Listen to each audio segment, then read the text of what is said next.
A funeral was held today in Turkey for a Turkish American woman killed in the West Bank last week. The 26-year-old was shot and killed by Israeli soldiers during a protest against a Jewish settlement. CBC's Julia Chapman is in London with the latest. Hundreds of mourners gathered to say goodbye to Aysenur Ezgi Eygi in the Turkish town of Didim on the Aegean Sea. Her coffin was carried by a guard of honour and the funeral was attended by the country's vice president and foreign minister, among other dignitaries. Eygi was born in Turkey, but her family moved to the US when she was a baby.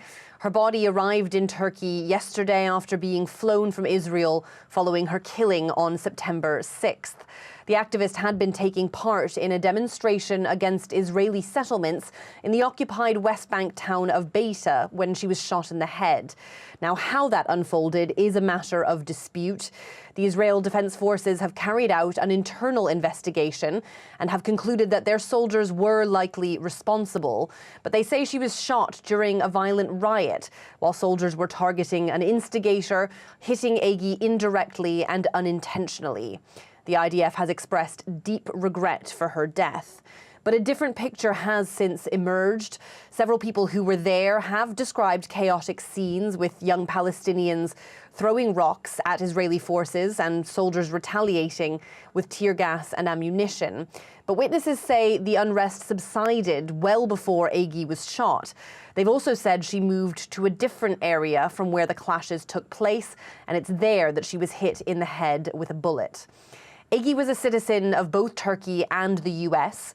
Turkey is holding its own investigation into how she lost her life, and it says it will seek international arrest warrants for those that it deems to be responsible.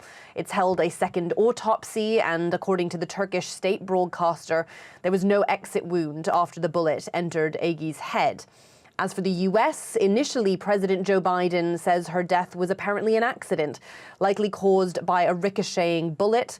Eygi's family accused the president of being complicit in what they called the Israeli agenda by relying on the Israeli military's account of events. They called his statement insensitive and false. The president has since demanded full accountability from Israel and described his outrage at Eygi's killing. Presidential nominee for the Democratic Party Kamala Harris says Eygi's death raises questions about how the IDF conducts itself. And Secretary of State Antony Blinken has demanded that Israel change its approach in the West Bank. But Eygi's father says he would like a US investigation into her death. He argues that although America is quick to act on injustices against its citizens, that isn't the case where Israel is concerned. Julia Chapman, CBC News, London.